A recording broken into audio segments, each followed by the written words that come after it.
I think it's disappointing, the relations in the Home Office. I arrived at the Home Office determined to make it work, to cooperate and to make sure we had a good coalition relationship. And I've got a lot of time for the Home Secretary. I think she's a formidable, intelligent, competent Home Secretary. And I respect her and admire her for that. The difficulty is that she believed she was running a Conservative department in a Conservative government and that Lib Dems were almost there by default. And that didn't make for good coalition relations. And it was in stark contrast to my 3.5 years at the Department for Transport, where I think I worked very well with Patrick McLaughlin, with Justine Green, even with Philip Hammond in the early days.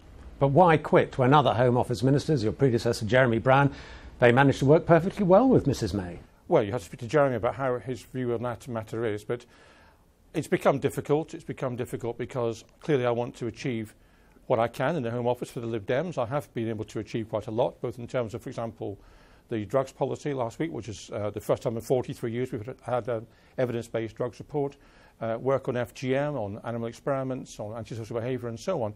But clearly it was like walking through mud. The Home Secretary was, I think, reluctant to let me have my head, and it was a constant battle to try to get things through, and I think that's unfortunate. I think it's unfortunate not just for the Home Office, but actually for the government. You see, people like Damien Green, the former Tory Home Office Minister, say it was you who were the problem. You had ideas above your station. You saw yourself as some sort of Lib Dem Home Secretary on a par with Mrs May. Well, I didn't, but I mean, we are in a coalition government, and therefore it was right that I took an interest in matters across the department, which is no different to how I behaved at the Department for Transport or any other Lib Dem minister behaves in any other department. Why not stay and fight your corner?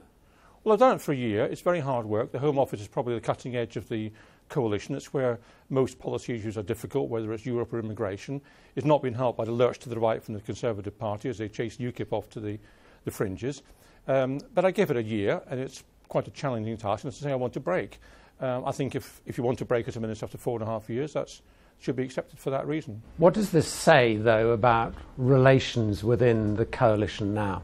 I think the coalition relations are clearly going to be more difficult as we come near the election, but we have a functioning government. Is it breaking apart? No, it's not breaking apart. We've had 4.5 years when the coalition's worked very well.